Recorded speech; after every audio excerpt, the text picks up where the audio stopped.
بسم اللہ الرحمن الرحیم. اب آگے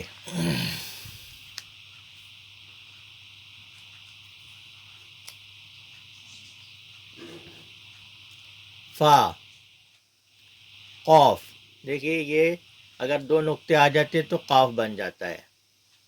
فا قوف واو. یہ واو بھی اس طرح سے لکھا ہوتا ہے کہ جیسے فا ہو. اگر اس پہ نقطہ لکھ دیا جائے تو یہ بھی فا نظر آئے گا. یہ بھی فا بن جائے گا. فا قوف واو میم. قوف واو. فا واو. فا. دیکھیے یہاں تک فا ہے، پھر اس کے آگے یہ قوف ہے، پھر اس کے آگے یہ لام ہے.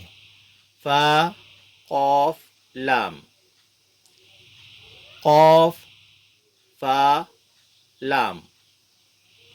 یا فا. حا میم.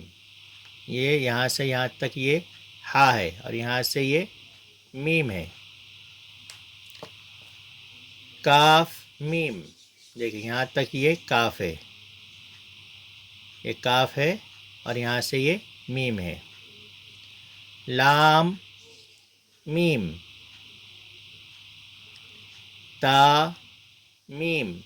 دیکھیے لام میم ہے، اس کو بعض بچے اس کو الف سمجھتے ہیں، جیسا کہ میں پہلے بھی سمجھا چکا کہ الف کو آگے کوئی حرف نہیں جڑتا. اس سے پہلے کوئی حرف جڑ سکتا لیکن اس کے بعد میں کوئی حرف اس سے نہیں جڑتا.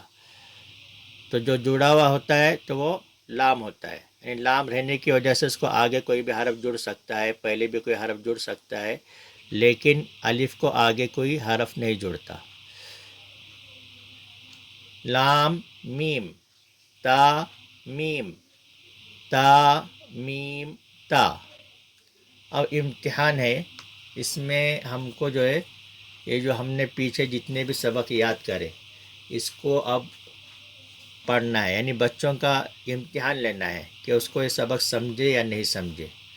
تو اس میں الف یا الف کاف نون سین تا عین یا نون واو میم الف یا دال را یا کاف لام عین لام ہا یا زا کاف یا الف واو یا زال کاف را فا تا نون فا عین ہا الف لام زال کاف را یا فا سین یا کاف فا یا کاف ہا میم الف لام لام ہا قوف با لام تا ہا میم میم سین تا قوف یا میم با حا جیم الف را تا میم نون سین جیم یا لام فا